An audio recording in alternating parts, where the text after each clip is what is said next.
Hello दोस्तों, जैसा कि पिछली वीडियो में गोकू मास्टर रोशी को अपने साथ बैटलफील्ड में लेकर आ गया था ताकि वे मीरा को मफुआ के जरिए लॉक कर सकें। मीरा को लॉक करने से पहले मास्टर रोशी गोकू और वेजिटा से मीरा को कमजोर करने को कहते हैं, जिससे कि वे एक बार में ही कामयाब रहें। और हाँ दोस्तों, अगर आप लोगों ने इस मांगा की हमारी पहले की वीडियो को नहीं देखा तो वे हमारी पहले की वीडियो डिस्क्रिप्शन बॉक्स में जाके देख सकते हैं। डिस्क्रिप्शन बॉक्स में मेरे इंस्टाग्राम आईडी का लिंक भी मिल जाएगा, आप मुझे इंस्टा पर भी फॉलो कर सकते हैं। तो अभी स्टार्ट करते हैं अपने चैप्टर को।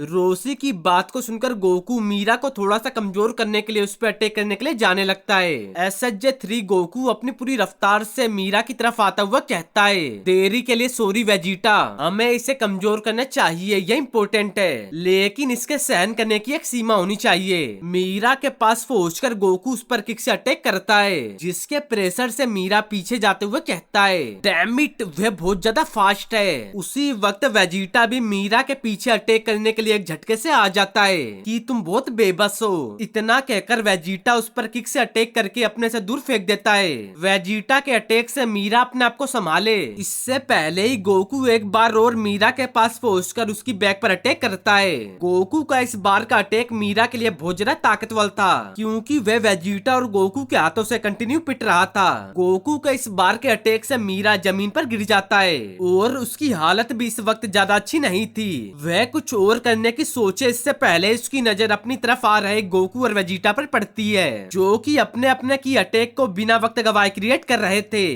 गोकू कामेहामेहा और वेजिटा गैली गन का अटैक पूरी तरह से तैयार करते ही उसे मीरा की तरफ फेंक देते हैं। गोकू और वेजिटा अपनी पूरी ताकत अपने इस अटैक में झोंक रहे थे ताकि वह मीरा को कमजोर कर सकें। इनकी फाइट धीरे धीरे अब सिटी के करीब पहुंच चुकी थी। अटैक के ब्लास्ट होने के बाद मास्टर रोशी कहते हैं, इतना ज्यादा डैमेज और वह भी अपने मैक्सिमम पर भी नहीं है। अपने अटैक को करने के बाद गोकू हंसकर कहता है, वेजिटा, मैं तुम्हें कुछ मूवमेंट के लिए उसकी अच्छे से खातिरदारी करने दूंगा। मैं उसके खिलाफ अपनी न्यू टेक्निक का यूज करना चाहता हूँ। फिर वेजिटा कहता है, एक नई टेक्निक जिसे तुमने यशा से सीखा था, मुझे लगा कि वह कंप्लीट नहीं हुआ था। अटैक के कुछ देर बाद मीरा दोबारा फॉर्म में आता हुआ कहता है, तुम सच में बहुत पावरफुल हो, लेकिन मुझे पता है कि तुम्हारे पास अभी भी तुम्हारी डिवाइन ट्रांसफॉर्मेशन मौजूद है, मुझे दिखाओ। एक तरफ गोकू और वेजिटा दोनों मीरा को इग्नोर करके आपस में ही बहस कर रहे थे। वेजिटा गोकू को कहता है, इससे पहले कि तुम अपनी एनर्जी को इकट्ठा करो, मैं फाइट को खत्म कर दूंगा। ये अच्छी बात नहीं है वेजिटा। उन दोनों को देखकर मीरा कंफ्यूज होकर सोचता है, वे मुझे पूरी तरह से इग्नोर कर रहे हैं। तब गोकू मीरा को देखकर कहता है, मीरा, क्या तुम बाद में वापस नहीं आ सकते? मैं तुमसे लड़ना चाहता हूँ, लेकिन हमारे पास करने के लिए और भी जरूरी चीजें हैं। वेजिटा गोकू की बात को सुनकर भड़कता हुआ कहता है, क्या तुम बेवकूफ हो? क्या तुमको सच में लगता है कि वह इसे इतनी आसानी से एक्सेप्ट करेगा? मीरा गोकू की बात को सुनकर उसे मना कर देता है कि मैं मना करता हूँ। फिर वेजिटा कहता है, देखा तुमने? तब गोकू बिना वक्त गवाए मंत्रा एनर्जी इकट्ठा करने लगता है कि ठीक है, चलो थोड़ी मंत्रा एनर्जी इकट्ठा करते हैं। गोकू मंत्रा एनर्जी को इकट्ठा करने के लिए अपने माइंड पर फोकस करने लगता है। गोकू को देखकर वेजिटा कहता है, कैकरोट, असुरा के खिलाफ हमारी फाइट के बाद मैंने भी ट्रेनिंग ली है। इतना कहकर वेजिटा एनर्जी बॉल क्रिएट करने लगता है। उस एनर्जी बॉल को क्रिएट करके वेजिटा उसे आसमान की तरफ फेंक देता है, जो कि आर्टिफिशियल मून का रूप ले लेता है। मून को देखकर वेजिटा ओजारू फॉर्म में इवोल्व होता हुआ कहता है, ये एक लंबा वक्त रहा है। ओजारू में इवोल्व होता वेजिटा इस पावर को फील करके चिल्लाता है कि ये ओजारू सुपर सैयन का लेवल है। ओजारू वेजिटा को देखकर मीरा हड़बड़ाता हुआ कहता है, वह गॉड की को मास्टर नहीं कर रहा है। गोकू भी वेजिटा को देखकर कहता है, यह सच है, वेजिटा ने इस फॉर्म को कंट्रोल कर लिया है। ओजारू में पूरी तरह से इवोल्व होने के बाद वेजिटा अपने माइंड पर फोकस करने लगता है ताकि वह इस ट्रांसफॉर्मेशन के जरिए SSJ-4 में इवोल्व हो सके। वेजिटा के मन में इस वक्त बहुत सी चीजें चल रही थी, जिन्हें याद करता हुआ वह अपने मन में सोचता है कि मैं मानता हूँ कि तुम नंबर 1 हो कैकरोट, लेकिन मैं भी अपनी सेंस लिमिट को पुश करना चाहता हूँ। तुम्हारी तरह ही मेरे पास अब प्रोटेक्ट करने के लिए एक फैमिली है। मैं हमेशा तुम्हारे सुपर सैयन 3 को देखकर जलता था, लेकिन मुझे लगता है कि उस बेवकूफ लेजेंडरी सुपर सैयन ने मुझे लास्ट दिन जो दिखाया, उसके जरिए मैंने अपना रास्ता ढूंढ लिया। इस बात को याद करते करते वेजिटा SSJ-4 में इवॉल्व हो रहा था। दूर खड़ा मीरा वेजिटा को देखकर सीरियस होता हुआ कहता है, ये टाइमलाइन सच में बहुत अजीब है। गोकू भी फिर दोबारा कहता है, ओह, ऐसी सी बात है, तुम्हें बस एक हफ्ते का टाइम लगा यह जानने के लिए कि तुमने ब्रोली के अगेंस्ट क्या देखा। तुमने मुझे इम्प्रेस किया वेजिटा।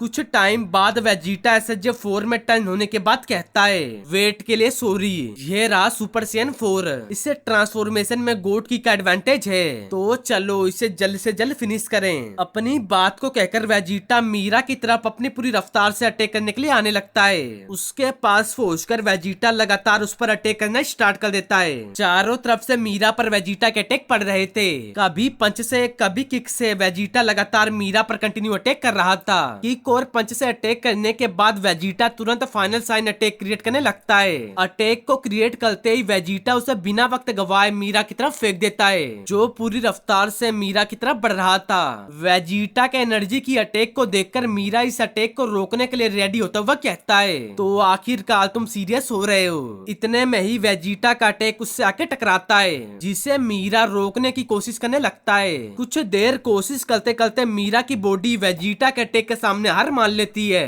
और वेजिटा का अटैक सीधा मीरा से टकराता है। अटैक को झेलता हुआ मीरा हैरानी में कहता है, कैसे मेरी बॉडी अब मुझे ही और ज्यादा रिएक्ट नहीं करने दे रही। इसी वक्त का इंतजार करते हुए मास्टर रोसी तुरंत मफुआ टेक्निक का यूज मीरा के ऊपर कर देते हैं कि अब सही वक्त है। मफुआ के कारण लॉक होता हुआ मीरा हैरान होकर कहता है, ये क्या है।